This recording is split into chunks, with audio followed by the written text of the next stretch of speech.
เป็นจะได้รัดบางอย่างนี่มันรวยลงเลยเนาะกล้องกูไปเห็นสามบางอย่างมันบังอะนะบังโหลดพี่น้องเอ้ยบางทีนะไฟที่มันเหี้ยงในที่ส่วนให้มันตีนมันนี่รู้นี่ดิกมันขึ้นมีแต่ท่านสิขับอีกกับบอลอีกเนาะบอลแห้งนี่คือมันจะว่าพยาทางเจ้า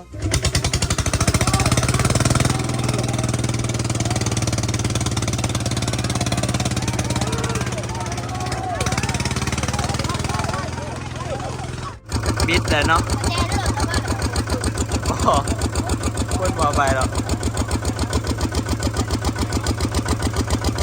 สบายดีพี่น้องกล่าวทักทายสบายดีสวัสดี FC สุวรรณเด้อพี่น้องเอ้ยสบายดียามแรงๆเนาะตอนนี้พากันมัดเข่าแล้วพี่น้องสีพากันคนเข่าเนาะงั้นกะสิมาถ่ายคลิปคนเข่าก่อนกลับเนาะพี่น้องกองเข่านี่แหละก็คือเฮาสีเริ่มกองเข่าอยู่นี่เนาะพี่น้องนี่เฮาสิกองเขาอยู่บอนนี้เนาะบอนพ่นเลยนี่แหละพี่น้องนี่ให้ที่เฮาตัดได้มื้อนี้ก็มันมาค่ำแน่แล้วก็มาเพศแน่แล้วก็ฝนก็สิตกซ้ำพี่น้องก็เลยได้ส่วนนี้มีแต่คนเอาซะมันให้มันได้เบียกมื้อนี้มันได้คนน้อยๆมาคนซอยเนาะพี่น้องเอารถไถมาไปเดี๋ยวเฮาสิไปคนพี่น้องไปซอยกันคนอยู่คนแหละเอารถไถคนพี่น้องข้าสันมันยากเนาะเพราะว่าคันบ่คนมือนี่กับมือหนากันยากมาคนอีกมือนึงน้อยๆว่าเอารถมาคนซอยกันเลย10 คนอันนี้ก็ประมาณ4 โมงพี่น้องไปเดี๋ยวเราไปคนเขาครับพี่น้องเลย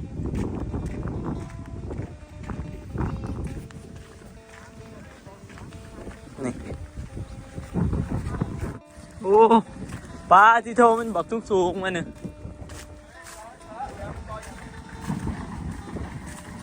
ปลา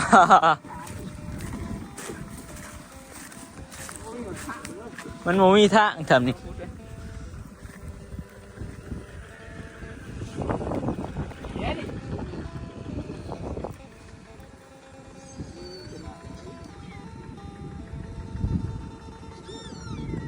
เขาตัดไว้แต่มือนะเพื่อนพี่น้องนี่หากระเสียได้มัดน้องก็เลย10 คนเอาหันแหละเอาตัวอยู่ในขนาดลองก่อนเอาให้หน้าก่อนเหรอเอาตัวให้หน้าก่อนให้หน้าก็ได้มะพี่น้องเอ้ยคนไปแล้วและให้1เนาะอาจจะประมาณอีก2 เดี่ยวพี่น้องคือเสร็จแล้วเบิดเลยไป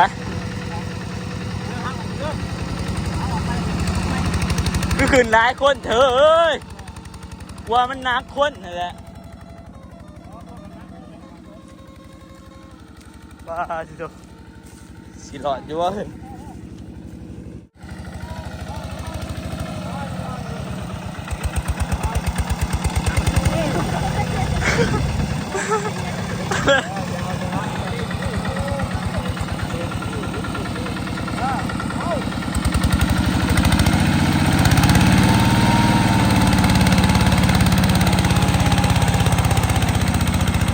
ลงมาก่อนลงมาก่อน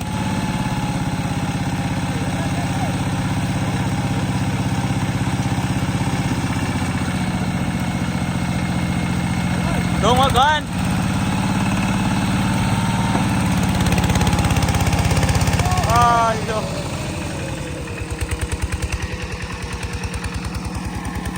พี่ดึกก็ดีพี่น้อง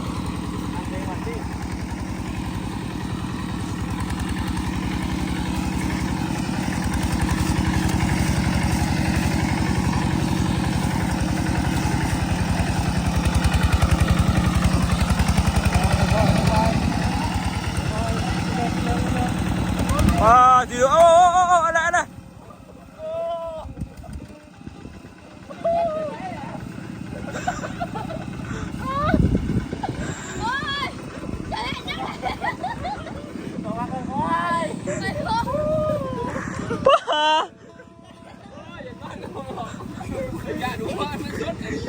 ว่าจับดีไว้อีว่าจับดีไว้บักรัดจับหัวยันหัวมันถือนะมันจับหัวไว้บักรัดจับหัวไว้หัวตึงตกจับหัวเขาใช้ครับ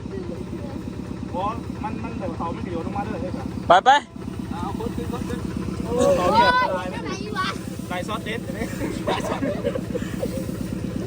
เขียดร้ายไอ้ดีว่ะ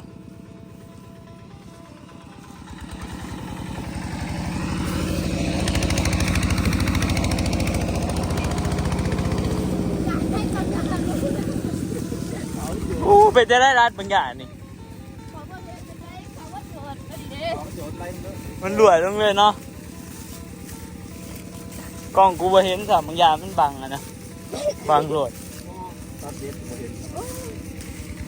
วันนี้ยันเขาเฮียอยู่หรอโอ้เฮียพรหนึ่งใครอยู่ว้าที่สุดคนประมาณอีก2 เที่ยวพอดีเดียวอุ้ยไฟเจ็บอุ้ยไฟเจ็บว่าผ่าคือใครยุดไปขีดตมมันบ่แม่นดินแข็งเกือบพวนผ่าจะต่อมันอะไรจะว่าเกิดหัวมันถือต่อใหม่ถ้าอายุมันยังมีบุญอยู่เพราะว่าคนที่ไปนั่งทานกันเด้อดื้อเด้ยังมีบุญอยู่ใครอยู่นั่นขัดดินตั้มเพื่อนอย่ามันไปทางนั้นก่อนอยู่ไม่ต้องแผ่นอยู่นะครับคือเดือนว่ามันสูงมันกลับมาเลยสูงนี่คือน้องเขากองเขาอยู่นี่เนาะบอลเขาปูแผ่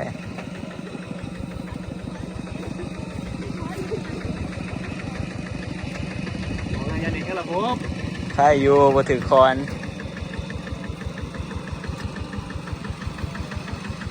เอาขาลงวันนี้พี่น้องคนลงแล้วพี่น้อง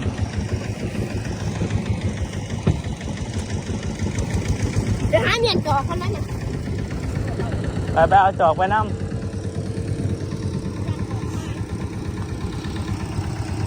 ก็เริ่มทำแล้วเนาะ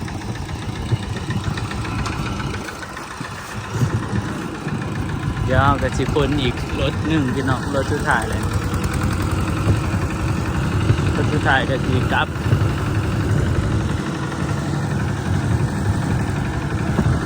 รถสุดท้ายก็สิเมื่ออาจจะเบิดพี่น้อง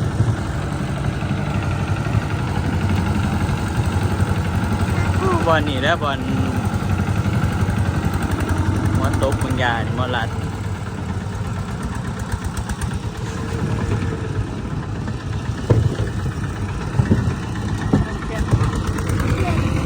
ไปโดนสุดท้ายชู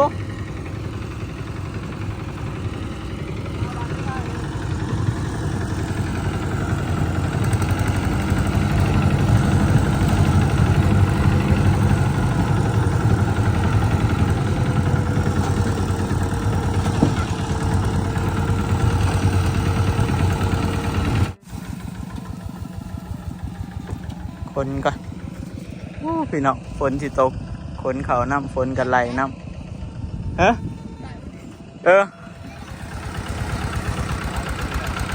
ไปพี่น้องฝนเขาหลอดสุดท้ายเนาะตัวนี้ตากไว้บ่เบิดเอา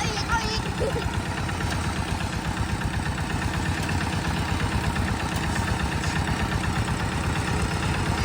อันคือสิบเนาะอะไรมันขึ้นนู่นมันสูงเนาะอะไรป้าเป็นตายานนะพี่ไ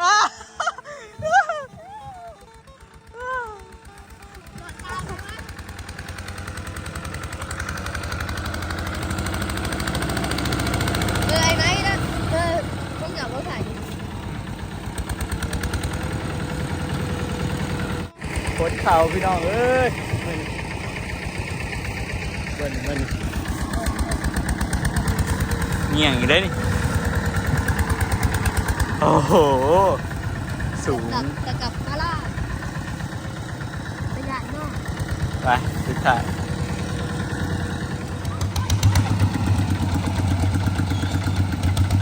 ทำอะไรพี่น้องมาดิฝนลงเบิดอีกแล้วเนาะรถที่ตามรถพี่น้องเขาได้ประมาณนี้ลายแต่น้ำเพื่อ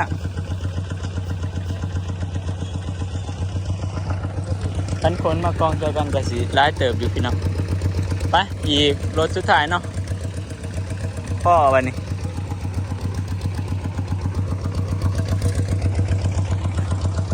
คนอีกในนี่พี่น้องแต่ซุ่มนี่หันป้าไว้ก่อนเนาะป้าไว้มือหนาซะ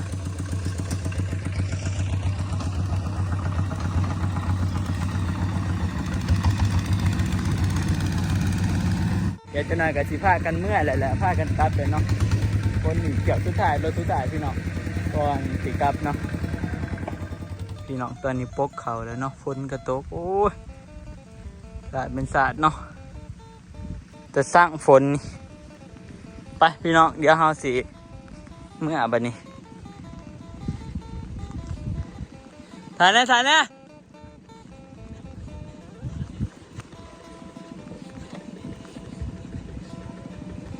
ไปพี่น้อง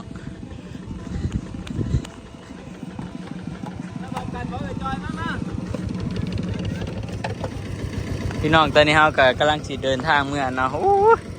ขอบใจน้องแค่น้องอามเนาะมาซอยจนค่ำแล้วก็มากินข้าวเองแล้วสูง เล็กหน่อยซุปนี่แล้วก็น้อยๆเนาะพี่น้องมาซอยได้จักน้อยๆมาตัดนี่จังหน่อยก็เด็กคนนี่ก็เนาะห้อมไปได้เติบเนาะ ไปเลยเพิ่ง ครึ่งเนาะ เพิ่งทุ่งเดี๋ยวอ่านทุ่ง ไปครึ่งจะหน่อย อ่าน ไปพี่น้องเดี๋ยวเฮาก็สิเดินทางกลับพอดีขี่รถไถเมื่อพร้อมน้อยๆเลยแวะเอาซาเล้งโอ้โหอีเนาะเสาเนาะซีเที่ยวเบาอีกนะ ซีรถไทยถึงตัวนี้มันแก่พ้นโต๊ะกับสิบยังแล้วน่าดูจักจะได้หรอ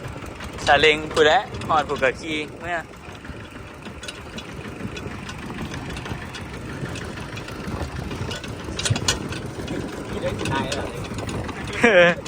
อยากเนาะหัวเก็บหูซื้อเก็บไอ้อันของหูซื้อเก็บอยากเลยไม่อยากเด้อ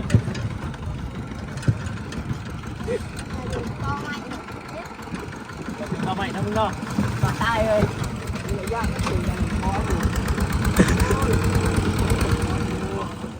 พี่น้องเอ้ยรถน้องเปาะค่ะเอาไว้สิมาสุกซอย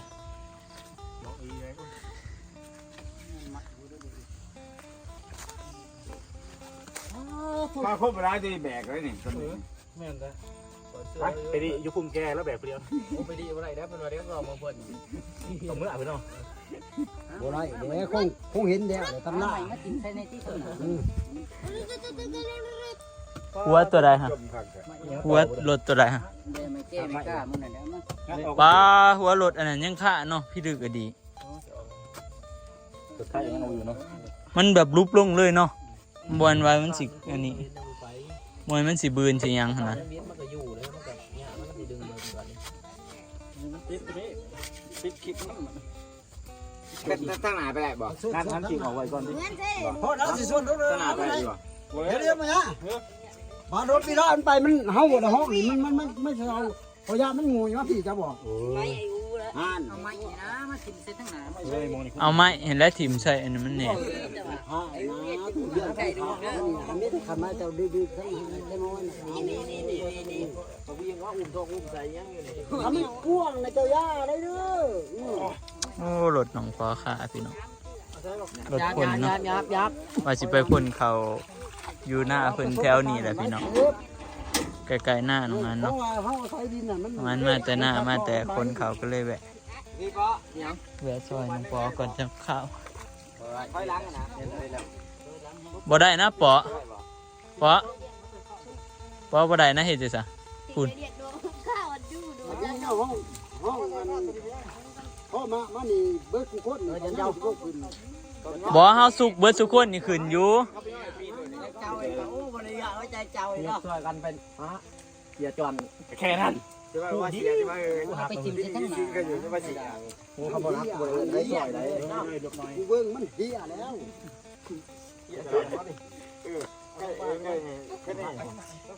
อยากให้แน่เนาะ ไอ้นี่แต่ว่าติดเหี้ยไอ้นี่โดน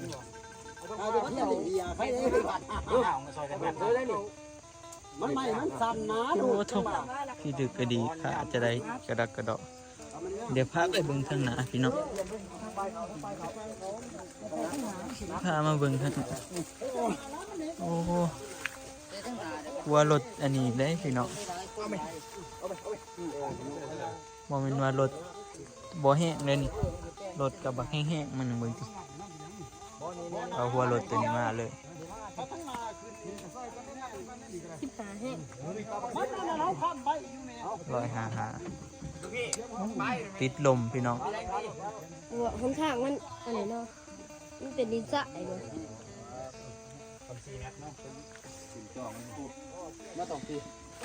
โอ้อันนี้เงียงอันนี้มันจำเลยเนาะ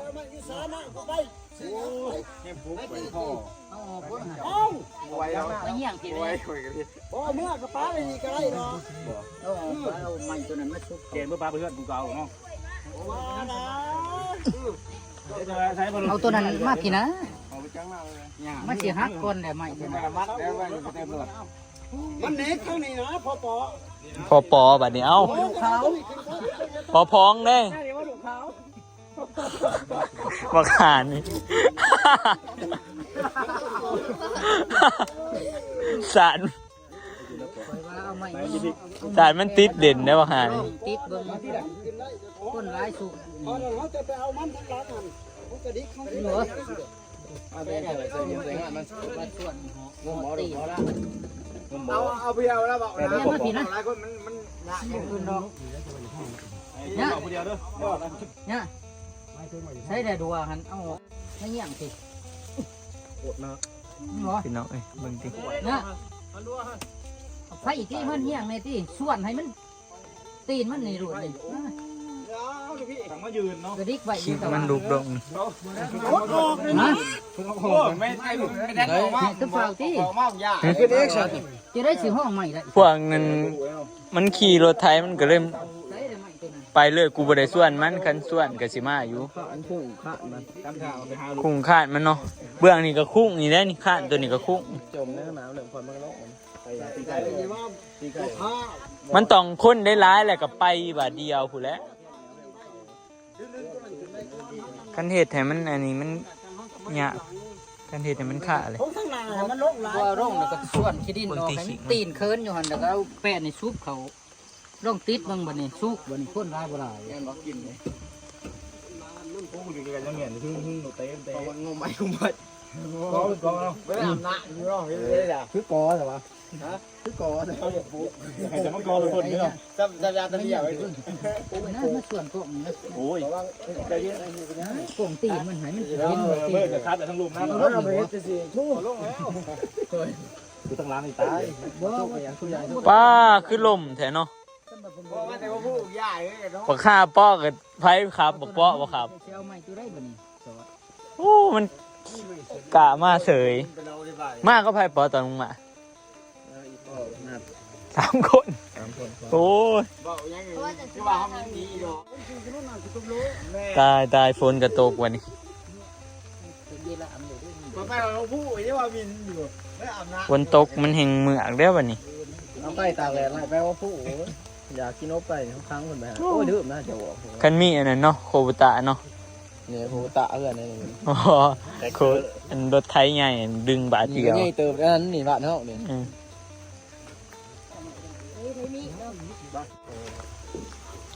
มันอยู่ลาวโดนแต่ว่า เอ็งมาอยู่ลาวรถได้ไหม เออ อันนี้ขึ้นแล้วก็เอาห้องเนาะดิกมันขึ้น ถ้าตั้งรอเท่านั้น มีแต่ ท่านจะทำอีกกับบอะไรอีกเนาะอะไรแห้ง นี่คือถ้าว่าพยาของเจ้าจะกลิกเพื่อ นี่จะห้าใหม่มานู่นนี่ มันหนูนี่ไว้ก่อน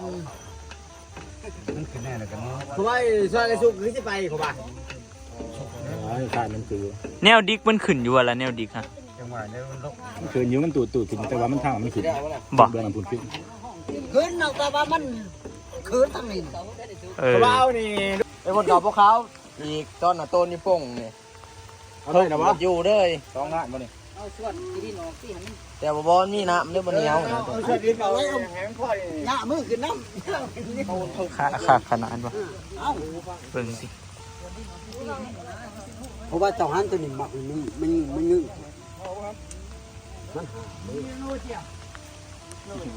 สิคนละเกียรอันนี้เกลือ ตาเสดือ ดีบ่ ตีมุน ไปเห็นยาดูก่อน ไปเลยไปเลย ตีปลายคดเหนือนี่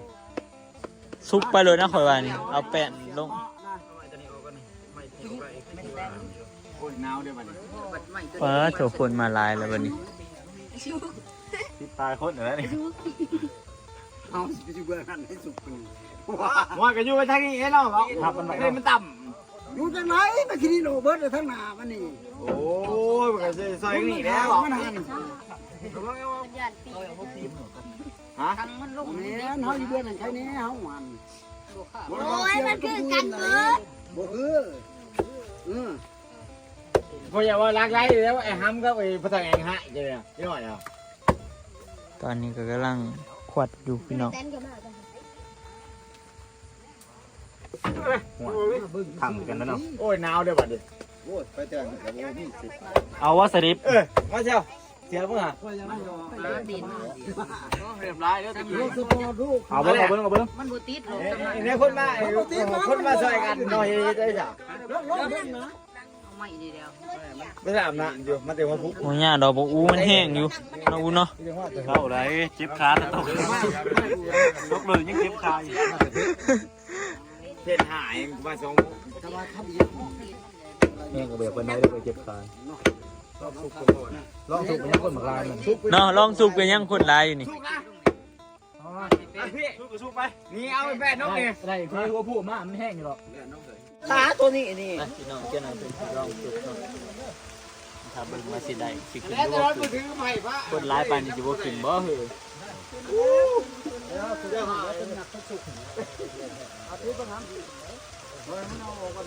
พร้อมหน้าพร้อมตากันเด้อแนวพร้อมตาเด้อ ย่อน้ำเนาะฝั่งนี้สุกน้ำย่อน้ำสุกใจดีสตาร์ทเลยให้ทำ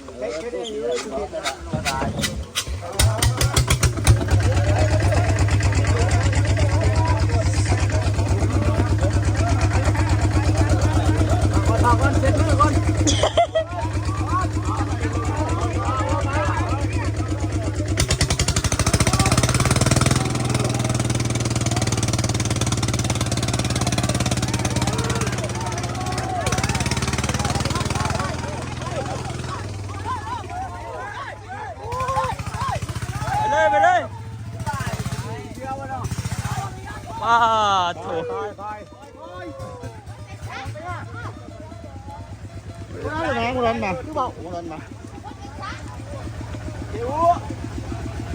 มันเป็นนะซูเปอร์นะนี่เนาะซูเปอร์มันแห้งอยู่แล้วซ้ำนี่มันจิไปคะอ่ะ ข้างลมกูย่างได้เขาเปียกก็ไม่บอก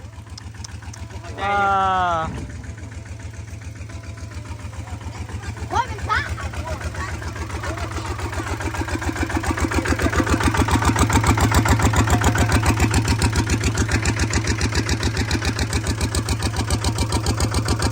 พี่น้องเอ้ยบิดแต่เนาะโอ้คนบ่ไปหรอกเพื่อสิขึ้นพี่น้องเอ้ยคนร้ายสุกบาทเดียวไปแบบนี้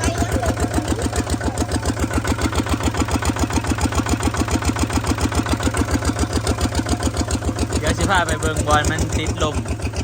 ว่ามันเป็นจะไดพี่น้องไปรัดยา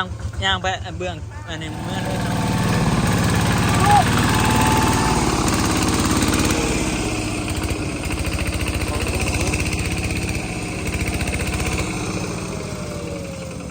โอ้กำลังไปอู้พาพี่คือพวกหุ่นเลย ได้สิครับ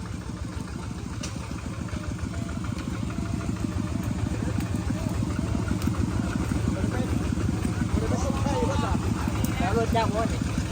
มืออะไรถึงมาสายผ่านรถไปบ่ไรสายผ่านเดียว โอ้ ไปพ่อมยืมก่อนฮะ ไปกันเดินเมื่อ น้ำมูเดี๋ยวยืมเลยไหนกันเดี๋ยวกูขับมาสายผ่านด้วยกันไปพ่อมยืมเมื่อก่อนหรอ เบิร์ดเลยแล้วเนาะบอลใหญ่เนาะ ย่างอยู่ข้างหน้า บ่ ไปที่เขาไปยางเบิ่งหาก่อน ไปมาเบิ่งบ่นี่ก็ไปบอยมันฆ่าเบิ่งไปเอาเกือบมาเลยโอ้ดีโตบอยมันฆ่าพี่น้องที่ดึกนะไปนัดเราไปเลยจะแต่แล้วย่างไปพุ่นแหละวิทย์เลยแหละพี่น้องบอยย่างเนาะไปตอนนี้เขากะมาตั้งแต่สุกรถซอยหนองเปาะแล้วเนาะพี่น้องก็คือเฮาไปสุกรถซอยหนองเปาะเนาะรถพ่นหนองเปาะข่าว่าสิไปสงสัยสิไปพ่นเข่าซอยเข้าเจ้าเนาะไปพ่นเข่าซอยปะสิไปพ่นเข่าให้คนในบ้านนี่แหละพี่น้องแต่ว่าทางมันลมทางมันยากกันนะฝนกะตกแน่บัดนี้ทางมันก็บ่อยากแหงปานใดรถลมรถข่าพี่น้องเอ้ยคันคนบ่หลายแม่นบ่ขึ้นเนาะมีแต่คนไปหลายน้องอันกับมาแต่หน้าพอดีเนาะพี่น้องก็เลยไปซอยหนองเปาะพอดีไปพี่น้องสำหรับคลิปนี้ก็สิได้เบิดเพียงส่ำนี้แหละเด้อเนาะพี่น้องเอ้ยขอบคุณขอบใจที่เบิดสู่ผู้ทุกคนเนาะที่เข้ามาติดตามรับชมน้องอันจะจบคลิปพี่น้องเดี๋ยวไว้พอกันใหม่คลิปหน้าเนาะสำหรับคลิปนี้ขอตัวลาไปก่อนเด้อพี่น้องขอกล่าวคำว่าสบายดีพี่น้องบ๊ายบาย